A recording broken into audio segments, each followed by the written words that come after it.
सत्यपाल मलिक भारतीय राजनीति में एक ऐसी शख्सियत हैं जिनका जीवन संघर्ष, महत्वाकांक्षा और विवादों का एक अद्भुत संगम रहा है। उत्तर प्रदेश के बागपत जिले के एक साधारण सी जाट परिवार में जन्मे मलिक छात्र राजनीति से 4 बार राज्यपाल तक का सफर जो उन्होंने तय किया है वो अपने आप में अद्भुत है। उनका राजनीतिक जीवन अलग अलग दलों के साथ उतार चढ़ाव से भरा हुआ रहा है और हाल के सालों में उनके बयान और कथित जो भ्रष्टाचार हैं वो मामले उन्हें अक्सर सुर्खियों में लाते हैं। आज कहानियों की दुनिया में बात होगी सत्यपाल मलिक की, उनके बचपन से लेकर वर्तमान तक के जीवन पर। आज हम बात करेंगे कि किस तरह से उन्होंने अपने जीवन की शुरुआत की, आखिर क्यों वो हर रोज चर्चाओं में रहते हैं। नमस्कार, मेरा नाम केशव पांचाल है और आप देख रहे हैं द न्यूज 15 की खास पेशकश कौन है। 24 जुलाई 1946 यही वो तारीख थी जब उत्तर प्रदेश के बागपत जिले में एक जाट परिवार में उनका जन्म हुआ था। उनका बचपन ग्रामीण परिवेश में ही बीता, जहां उन्होंने मेहनत और लगन से अपनी एक अलग पहचान बनाई। मलिक ने मेरठ विश्वविद्यालय से अपनी पढ़ाई पूरी की, जहां वो छात्र राजनीति में पूरी तरह से एक्टिव हुए। उसके बाद साल आता है 1968 का, जब मेरठ कॉलेज में छात्र संघ के वो अध्यक्ष चुने जाते हैं, जिसमें उनके राजनीतिक करियर की नींव रखी जाती है। राम मनोहर लोहिया के विचारों को वो अपना आदर्श मानते हैं। मलिक ने युवा अवस्था में ही सामाजिक और किसानों के जो मुद्दे थे उन्हें उठाना शुरू कर दिया था। इसके बाद उनका राजनीतिक सफर पूरी तरह से शुरू होता है। सत्यपाल मलिक का जो औपचारिक राजनीतिक जीवन है वो साल 1974 में शुरू हुआ था, जब चौधरी चरण सिंह के नेतृत्व वाली भारतीय क्रांति दल ने उन्हें बागपत से विधानसभा चुनाव का टिकट दिया था। मात्र 28 साल उनकी उम्र थी जब वो विधायक बने थे। चौधरी चरण सिंह उन्हें वारिस कहकर अक्सर बुलाते थे। उनकी ये लोकप्रियता और नेतृत्व करने की जो क्षमता थी ये उसको दर्शाता था। साल 1980 में मलिक लोकदल के टिकट पर राज्यसभा पहुंचते हैं, जहां उन्होंने साल 1980 से 1986 और उसके बाद साल 1986 से 1992 तक उत्तर प्रदेश का प्रतिनिधित्व किया था। आपको बता दें, मलिक का राजनीतिक रुख हमेशा से लचीला रहा है।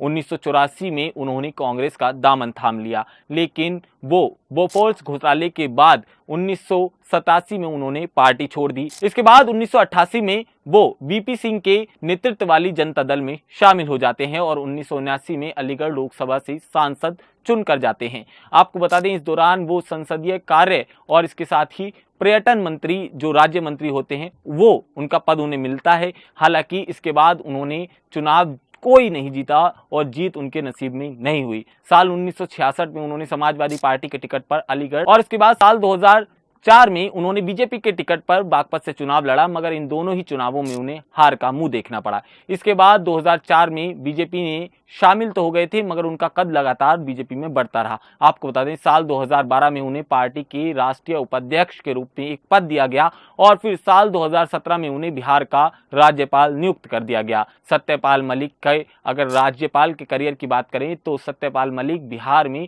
साल 2017 से 2018 तक राज्यपाल रहे। इसके बाद जम्मू कश्मीर में 2018 से 2019 तक, इसके बाद गोवा में साल 2019 से 2020 तक, इसके बाद मेघालय में वो राज्यपाल रहे साल 2020 से 2022 तक।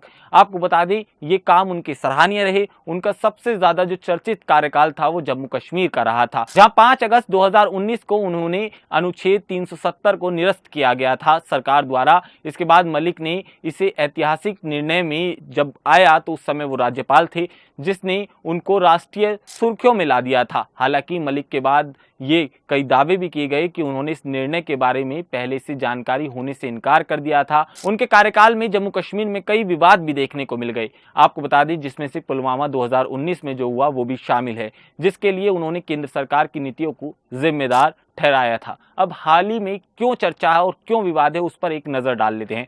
सत्यपाल मलिक हाल के सालों में अपनी बयानबाजी और कथित जो भ्रष्टाचार है उन मामलों में सुर्खियों में आ रहे हैं। साल 2023 में उन्होंने दावा किया कि जम्मू कश्मीर के राज्यपाल के रूप में उनके कार्यकाल के दौरान उन्होंने 2 फाइलों को मंजूरी दी, जिसके लिए 300 करोड़ रुपए की रिश्वत की पेशकश की गई थी, जिसे उन्होंने ठुकरा दिया था। ये मामला आपको बता दें कीरो हाइड्रो इलेक्ट्रॉनिक प्रोजेक्ट से जुड़ा हुआ है, जिसके लिए सीबीआई ने मलिक के साथ 7 अन्य लोगों के खिलाफ चार्जशीट दाखिल की है। आपको बता दें, साल 2019 में सीबीआई ने उनके घर और 30 अन्य ठिकानों पर छापेमारी भी की थी, जिसमें उनके खिलाफ जांच और तेज हो गई थी। मलिक ने साल 2019 में पुलवामा हमले को लेकर केंद्र सरकार पर भारी गंभीर आरोप लगाए थे। उन्होंने दावा किया था कि हमले से पहले सीआरपीएफ जवानों को हवाई मार्ग से ले जाने की अनुमति नहीं दी गई थी, जिसके कारण आतंकवादियों ने इस हमले को अंजाम दिया। उन्होंने प्रधानमंत्री नरेंद्र मोदी और गृह मंत्रालय की नीतियों को जिम्मेदार इसके लिए ठहराया था, जिसके बाद बीजेपी के साथ उनके जो रिश्ते थे वो तनावपूर्ण होने लगे।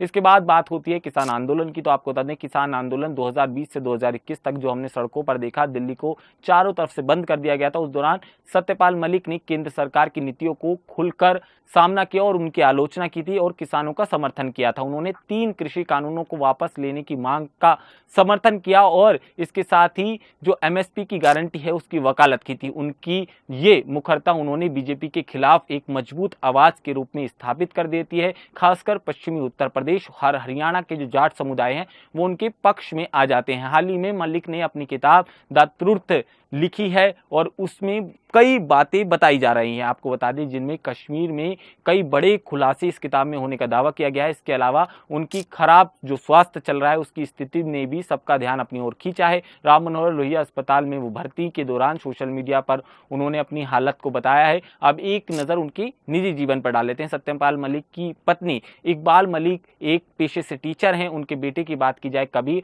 तो वो एक प्रसिद्ध ग्राफिक डिजाइनर है जिन्होंने बियर ब्रांड बीरा का लोगो डिजाइन किया है। मलिक ने एक बार अपने बेटे का जिक्र करते हुए कहा था कि वो उससे कई ज्यादा पैसे कमाते हैं, जो उनकी उदारता और पारिवारिक जो गर्व है उसको भी दर्शाता है। अब इन सब के बाद एक निष्कर्ष क्या निकलता है सत्यपाल मलिक का, तो आपको बता दें, सत्यपाल मलिक का जीवन एक जमीनी नेता से लेकर उच्च संवैधानिक पदों तक की यात्रा का प्रतीक है। उनकी बेबाकी और विभिन्न दलों के साथ उनके लचीले रुख को आप देखेंगे तो वो उन्हें एक राजनीतिक व्यक्तित्व के रूप में उभारता है। आज उनकी बयानबाजी खासकर केंद्र सरकार और बीजेपी के खिलाफ तीखे बयानों और इसके साथ ही जो हाइड्रो प्रोजेक्ट से जुड़े भ्रष्टाचार के आरोप हैं, उन्होंने विवाद खड़ा कर दिया है। मलिक की कहानी ना केवल उनके व्यक्तित्व और संघर्षों को दर्शाती है, बल्कि ये भी दिखाती है कि कैसे एक नेता अपने सिद्धांतों और बयानों के कारण सुर्खियों में रह सकता है। आपको उनकी कहानी कैसी लगी, आप हमें कमेंट सेक्शन में जरूर बताइएगा। नमस्कार।